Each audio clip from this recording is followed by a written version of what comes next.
өзөгүнө сокку урууга талуу жерлерибизде издей баштайт.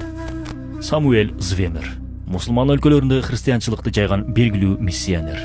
1906 жылы Каир шаарындагы бүткүл миссионерлердин конгрессинде ал өз тарапташтарына мындай деп кайрылган: бир мусулманга келип исламдан баш тарт десеңиз, ал эч качан баш тартпайт. 25 жылда болгону 25 мусулманды христиан кылган чакта, алар ар күн сайын эң азында 25 христианды мусулман кылып жатышат.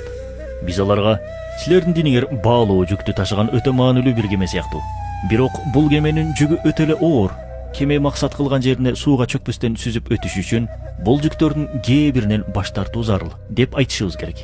Ошентип акырындык менен мубахтардан, мустахаптардан, сүннөттөрдөн баштап, важип жана парздарын да кошуп алардын кемесин ашыкча жүктөн бошотобуз. Кеме каршы тарапка сүзүп өтсө да ичи бош болот.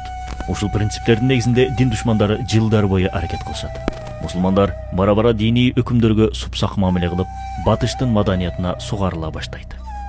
Анын жыйынтыгында акыркы адилеттүү мусулман өлкөсү болгон Осмон дөөлөтү 1923 жылы ичтен чыккан саткандардын колу менен кулатылат. Бирок душман уктабайт. Максатына толук жетиш үчүн мусулмандарды динден алыстатуунун экинчи этабына өтүшөт. 1935 жылы Кудустагы миссионерлердин конгрессинде Самуэль Звемер жаңы концепция сунуштайт. Силерде мусулмандарды христиан кылгыла дебейбиз. Башкы максатыңар мусулмандарды ислам дининен алыстатуу. Төрөлгөндөн өлгөнгө чейин кресттик белгибизди такпай эле койсун. Чиркөөгө деле каттабасын, чокунбасын. Бирок христиандардай болуп жашасын. Муну заманбап жашоо, маданияттуу жашоо деп билишсин. Жараткан Кудайын жана пайгамбарын тааныбай өскөн бир муун бийик бир максаттарга жетүүгө жана башкарууга аракет кылбайт. Тынч, комфорт ичинде жашоону, акчаны жана напсини сүйүшөт. Кумарын гана кандыруу менен жашоо кечиришет. Чындап эле, учурда өзүн мусулман деп эсептеген миллиондогон адамдар бар. Бирок жашоосунда ислам дининин жада калса жыты да билинбейт. Илимпоз, интеллигенция деген катмарлардын көпчүлүгүндө динди караңгылык, артта калгандык деп тааныгандар улам көбөйгөн. Динсиз жашоону жарык жашоо, жада калса светтик, жаркын жашоо деп атап алышкан. Өз динин, жараткан Кудайын, пайгамбарларын, дин үчүн кызмат кылган ата-бабаларын тааныбаса да, бирок атактуу спортсмен, мушкерлер, кымбат баалуу унаалар жөнүндө бир нече саат маек куруп бергенге даяр.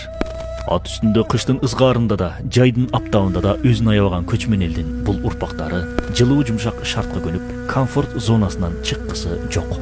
Жаштар колуна акча тээр замат аны оюн зоок кумарканаларга, көңүл ачуучу жайларга сарптаганга шашышат. Мусулмандарды чокундуруп дин кабыл алуусу үчүн майнапсыз эле кыйнала бербейли. Түрдүү жол, ыкма-чараларды колдонуп көрөлү. Ислам өлкөлөрүнө киргенибизде христиан адаттарын, христиан майрамдарын, христиан маданиятын жана христиан ахлагын алардын көзүнө жагымдуу кылып көрсөтөлү. Өзүн мусулман деп эсептегени менен өз ислам же улуттук майрамдарын билбеген, элибизге жат болгон майрамдарды майрамдоо баскынчылардын маданиятын кабыл алуунун алгачкы эшиги. Мусулман болсо да, бирок батыштын кийим кийүү, чач жасалгалоо, маектешүү маниярасын өзүнө адат кылышат. Учурдагы бурмаланган христиан адап ахлагына ылайык Кудайга ишенип жүрөктүү болушу керек деп, Кудайдын өкүмдөрүнө салкын мамиле кылышат. Ал эми жараткан биз үчүн зыян болгон тыюуларга кош көңүл болуп, коомдо араккештик, ойноштук, баңгилик, кумарпоздук, сүткорлук, кулачын кеңири жаят. Бир мусулман туулганда документинде мусулман болуп жазыла берсин. Өлгөндө мечит алдында жуулуп, жаназада окула берсин. А бирок жашоосу христиандардыгындай болсун. Чиркөөгө келүүсүнүн кереги жок. Мага десе мечитке деле каттай берсин. Бирок аны өмүр бою бир христиан сымал жашатуубуз керек.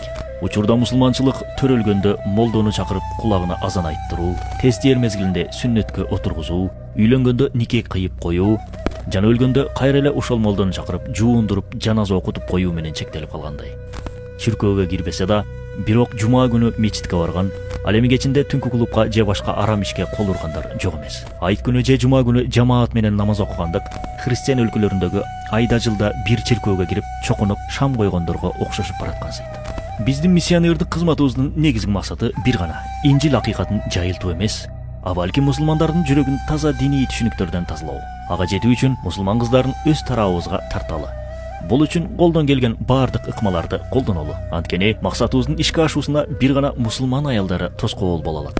Аттин кылчу жагдай. Бирок бул тармакта динсиздер максатына жетип бараткансыйт. Социалдык түйүндөр аркылуу кыздарыбыздын уят сыйытын, ыйба деген түшүнүктөрүн жок кылганга жол ачылды. Кыз балага 40 үйдөн тыюу деген нерселер эскичилик катары кабыл алынып калды. Аялдардын эркиндиги деген чынжыр ошол эле аял затыбызды бузгулуктун, жалгыздыктын, бактысыздыктын кулчулугуна байлап жатат. Эне биринчи медресе. Кайсыл бир коомдо эне институту бекем болсо, ал коомдун өзөгү бекем болот деп билиңиздер. Кыргыз эли бекеринен атасы жамандын бири жаман, энеси жамандын баары жаман деп айтпаса керек. Урматтуу мусулман боордошубуз, бизди дин душмандарынын аракети эмес, өзүбүздүн аракетсиздигибиз көбүрөөк ойлондурсун. Күнөөнүн баарын шайтанга, напсиге, батыштагыларга, масондорго, жөөттөргө же кытайларга иле бербестен, өзүбүз тетик болгонго аракет кылалы. Өз динибизди, маданиятыбызды жана тарыхыбызды терең үйрөнөлү. Кечегиси бар элдин эртеңи да болоору анык. Үммет ойгонуп жатат. Сен да ойгон.